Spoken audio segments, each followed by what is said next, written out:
Welcome to Great Loop Radio, brought to you by America's Great Loop Cruisers Association.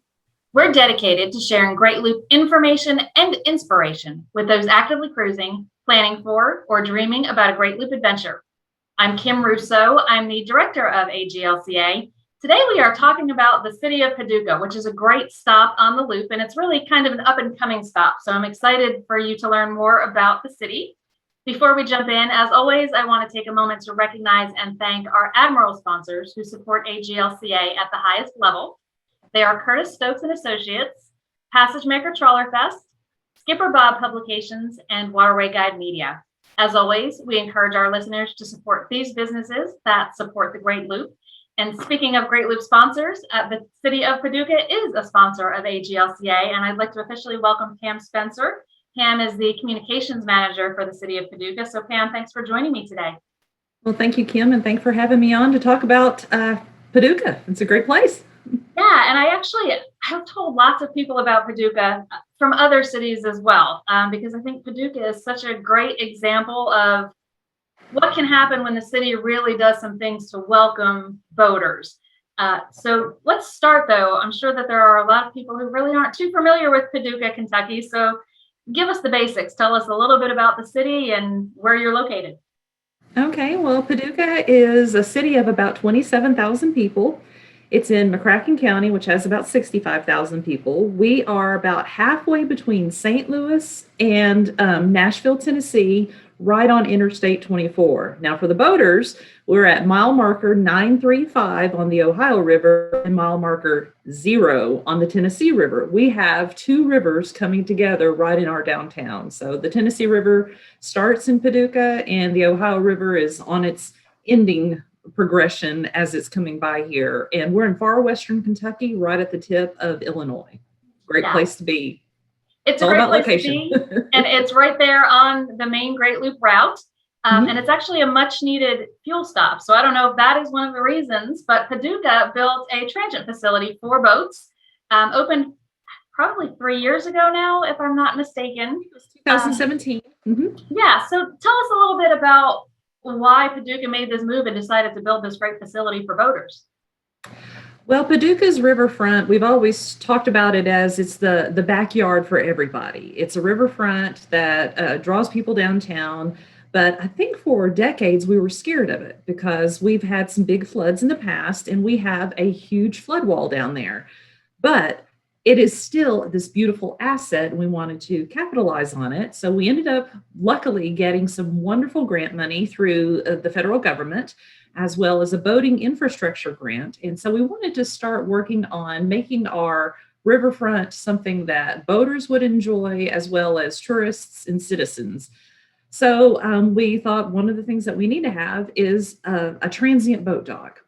So one of the first things we had to do is build basically a harbor for it. So there is a landmass. It's a park that goes out into the river, and that took years to permit.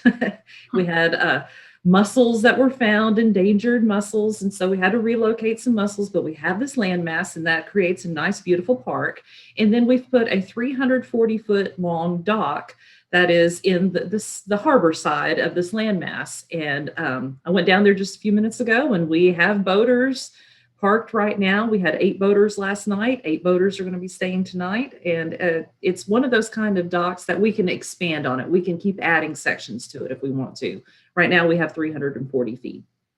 And that's great to hear. And this is the time of the year for the next few weeks. You're probably going to see quite a few loopers heading their way through Paducah.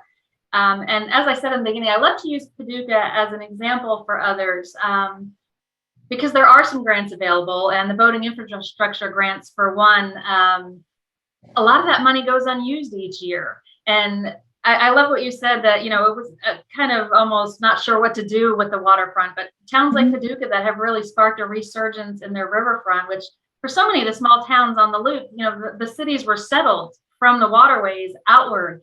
But since then, some of the riverfronts have really been forgotten. And I think it's great to see a city really using that asset and using it for the benefit of the people who live in the town, but also to welcome boaters that are coming through on the waterways. So it's a great facility, and it's a much needed place. You mentioned 340 feet of dock, but tell us a little bit more about the boat itself, the dock itself.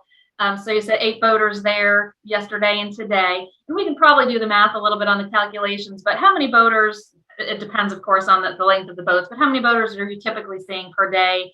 Are they fixed or floating docks? What are some of the specifications of the facility? Well, we have 9 power pedestals that have hookups on both sides. So that makes you think that 18 boats, depending on the size of the boat.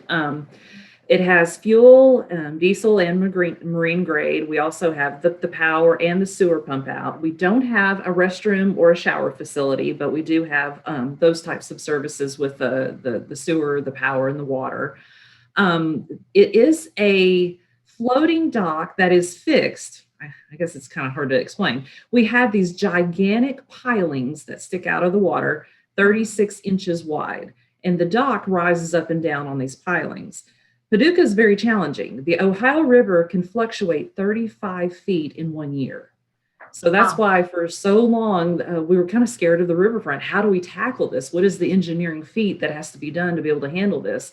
But those gigantic pilings allow the dock and the gangway to just go up and down with the river, and it will go up, I think, 3 feet. Once it gets to the top of the flood wall, it can go a little bit higher, and then after that, it's gone. but we have a 14-foot flood wall, so if we ever had that kind of situation, there's a lot of thought that goes behind this. Yeah, and you're right about the engineering that would go into allowing for that kind of a shift. We have I live here in Charleston, South Carolina, and my neighborhood's dock is built the way you described, and it's set to accommodate some of the big tidal shifts we have here. You, of course, don't have that tidal shift, but I never really considered that the depth of the river can change that much from year to year. So that is a big engineering challenge because we're not dealing with anything like 35 feet here in Charleston unless we have a major storm. So that's really interesting to know.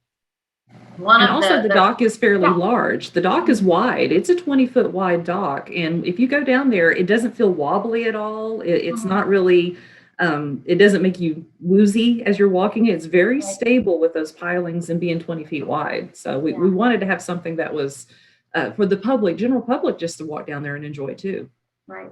And for those who are perhaps not on the loop yet or haven't really studied the route, most loopers will turn off of the Mississippi River at the Ohio River, which is when they're heading for Paducah, and then on to the Tennessee River. But this is one of the areas on the loop that many are starved for fuel by this point. So before the dock was available there in Paducah, the biggest distance between fuel stops on the loop was right in this area, and it still is. But Paducah has shortened that distance for us by about 50 miles. So you, at this point, need to get from Alton on the Mississippi to Paducah. It's about 200 miles, and that is currently your biggest distance between fuel stops. I'm sorry, I got that actually a little bit wrong. It's not Alton. Hoppies is opened. When Hoppies is not open, it's 250 miles from Alton to Paducah. Hoppies, which had dealt with some floods, is on the Mississippi River near Kimmswick, Missouri. And with Hoppies open, which it currently is for both diesel and gasoline, from Hoppies to Paducah, 200 miles, the biggest distance currently on the Great Loop between fuel stops. So before Paducah opened their facility, it was another 50 miles on down to Green Turtle Bay. So 250 miles had been the distance. And that was too much for particularly some gasoline boats. So Paducah has been extremely helpful for some of our boats, especially gasoline. So we're thankful that you are there. I know with some city facilities, particularly last year, but there were some COVID restrictions in place. Anything we need to know about for the city or in terms of usage of the Transient dock? Nothing. There's not really a COVID restriction for that. We don't have an attendant on site. If you need the fuel, you have to call, and then somebody with our parks department will come right on over, and they will be wearing a mask and doing the social distancing. But there's no COVID restrictions. We just asked everybody to be safe. Okay. And is there an operating season for fuel and for dockage itself? There is, the dock is open year round. However, we do have to disconnect some of the utilities once it starts getting too cold because, I mean, it's the way the dock is configured. We can't really insulate it that well. So let's see here, what was the specifics on that. We have to disconnect. One thing, if the Ohio River is at 39 feet, we definitely have to disconnect there because the water is getting too high. But in the winter, we do start to winterize the water in the sewer pump out. but typically we still have fuel as well as power, and the dock would remain open. Well, that is also very good to know, because some loopers end up a little bit later in the season and maybe looking for fuel and a safe overnight stop. So very nice to know that Paducah welcomes them. Now, the Quilt Museum in Paducah has been a famed looper stop for quite some time, and not just for loopers, but for many.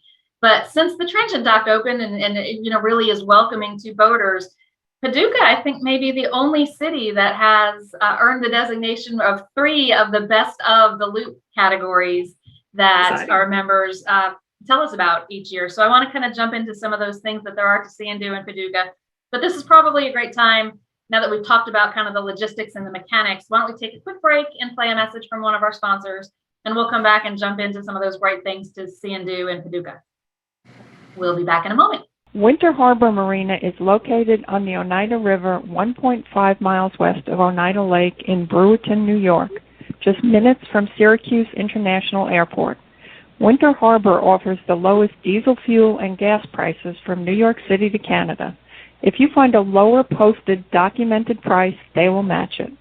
Their amenities include complimentary courtesy vehicle, 24-hour pay-at-the-pump fueling, dockside water and cable TV, pristine bathrooms and showers, and emergency haul-out service. For more information, call 315-676-9276 or visit www.winterharborllc.com. Winter Harbor is a proud commander sponsor of AGLCA.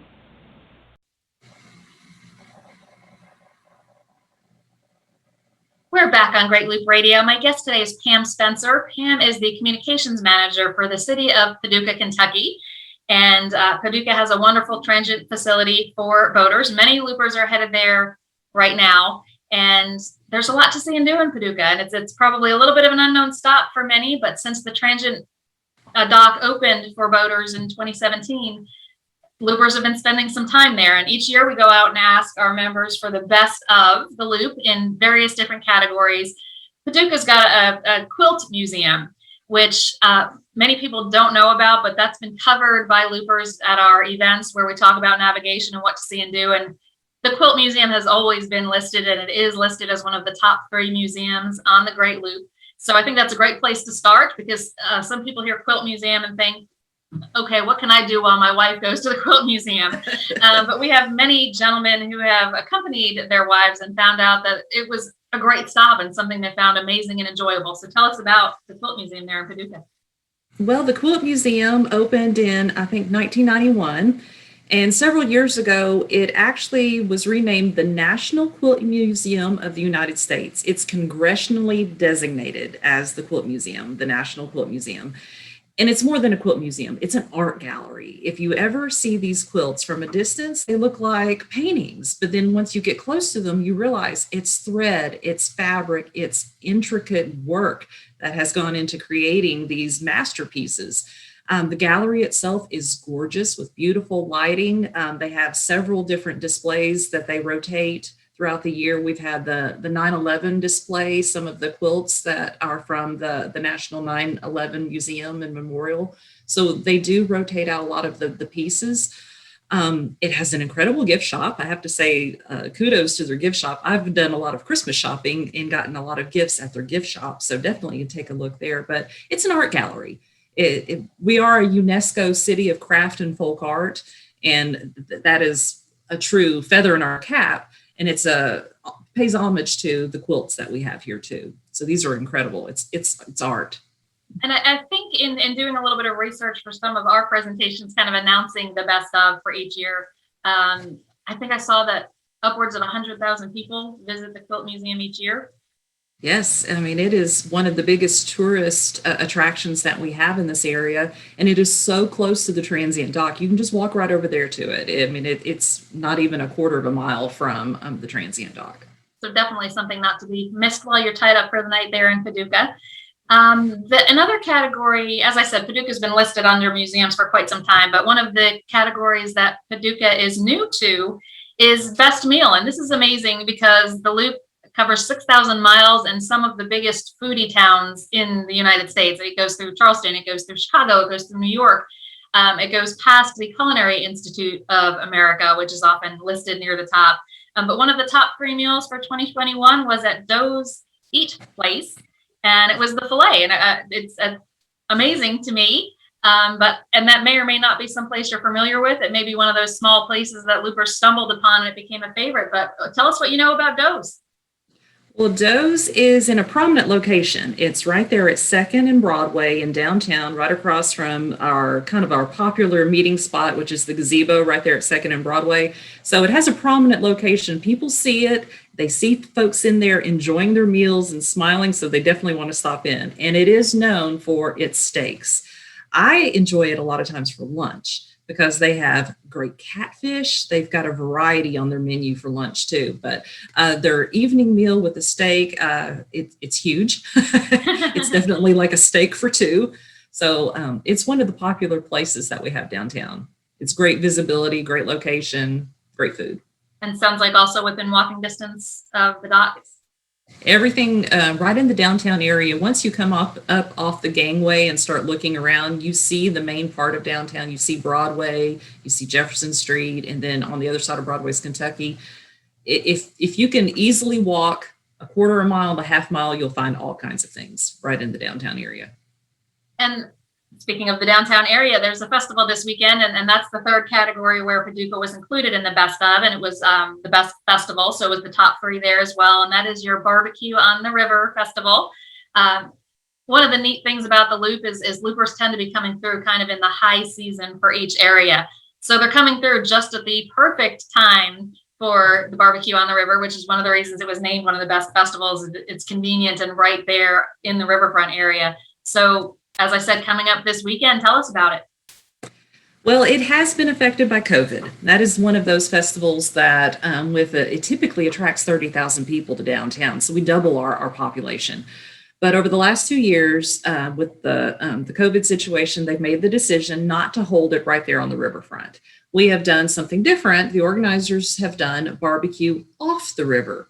So the barbecue vendors are scattered around town, and they're supporting their charities by cooking in different locations. So the website barbecue or bbqontheriver.org, right there on the homepage, it lists where a lot of the vendors will be. Not many in the downtown area. But if you can get a ride to some of those other locations, you can enjoy the barbecue. But it's one of those decisions made for safety for COVID. But I know the Paducah Elks, they have near the riverfront. They're at 310 North 4th Street. So if any of the boaters are down there, they can walk to the Paducah Elks. They're selling Cajun corn. So we do have a variety of vendors scattered around. Mm-hmm. Well, it's nice to hear that some consideration is being made to safety for COVID. So this is an event that supports different charities, though. So this year, as well as for those who are listening and maybe a year or two or more away from doing the Loop, tell us a little bit more about the event in general and what we might be able to expect once we're finally past all of the COVID that we are still dealing with. Right. We hope to bring it right back to the riverfront next year. Mm-hmm. The Barbecue on the River organization, I think they have one of the best mission statements. It's very simple. Raise the most money for charity, cook the best barbecue in the country. I mean, a lot of mission statements are so complicated with so many big words. Theirs is simple and they live up to it. They attract some of the best barbecuers across the country to Paducah to do their magic.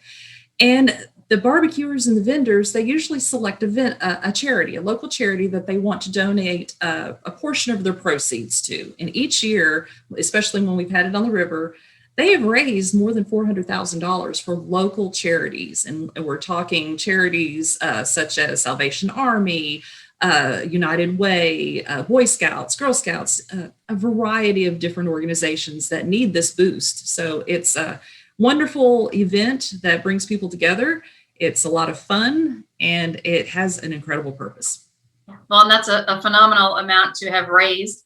And I wish you the best of success with it this year. And hopefully next year we'll have even more loopers there as they're on their way through. And hopefully it'll be back to the riverfront.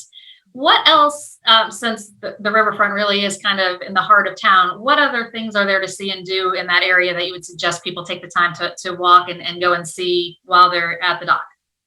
Well, one of the first things that you'll see is definitely our flood wall.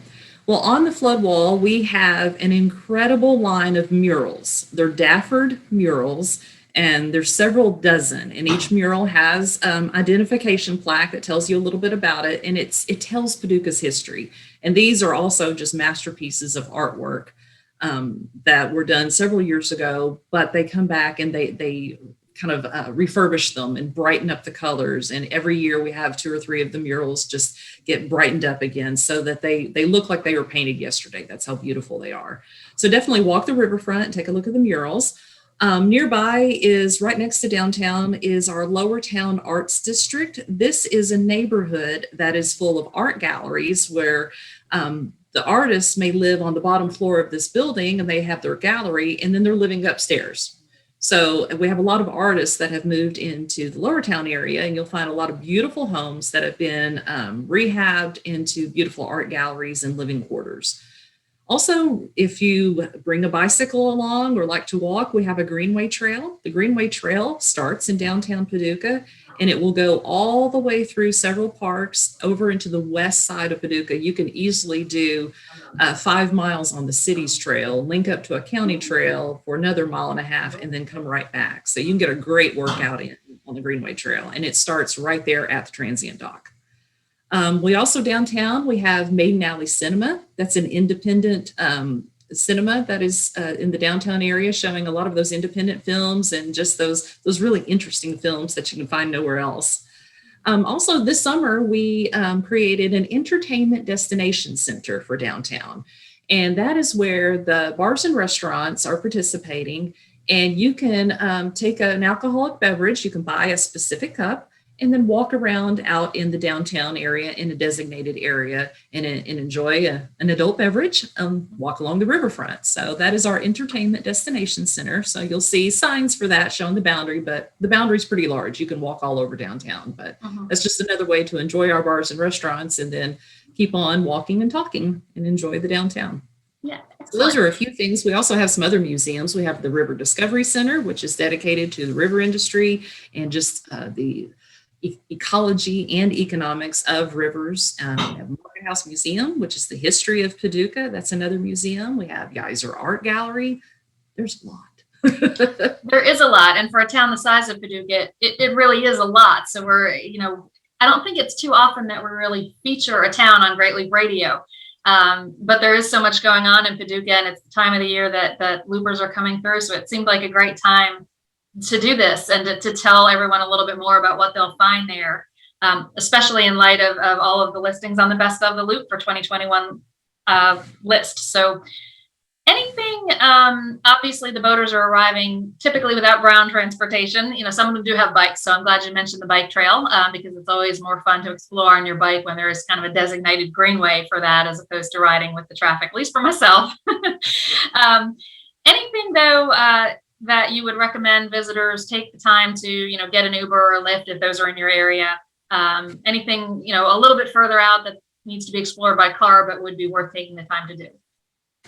Well, we do have a performing arts center. It is just south of the downtown area. I think most folks could possibly walk to it, but if you need to drive to it or catch a cab or Lyft, that would be fine. But our performing arts center and our Market House Theater, those are two definitely great places. Our Market House Theater is local performing theater.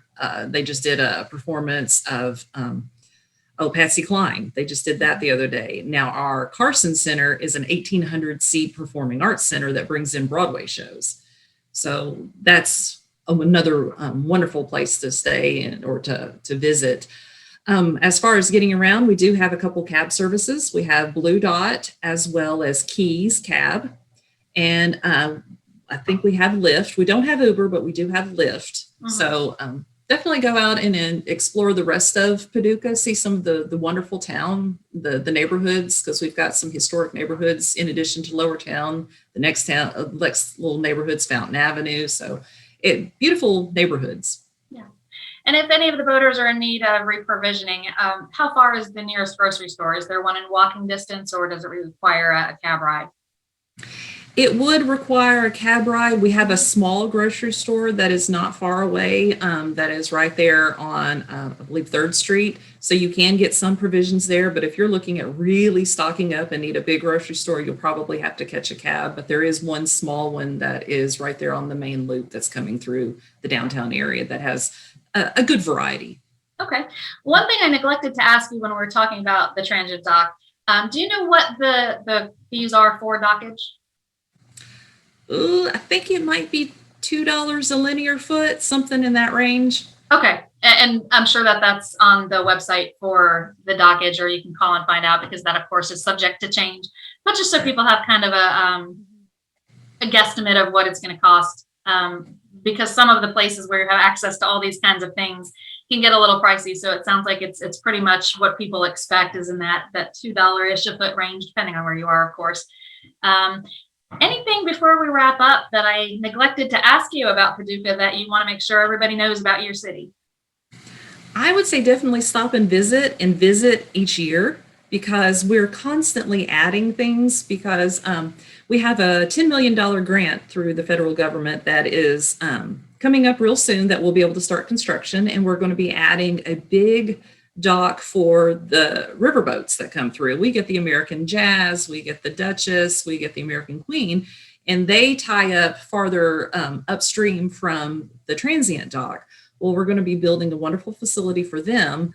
And in addition to that, we're going to be improving some of our intersections, make it more walkable. So over the next couple of years, there'll be more growth and development in the downtown area. Excellent. And again, for those of you listening, Paducah is an example I use. I've given presentations to a group of marinas who, the topic was how to attract more transient boaters.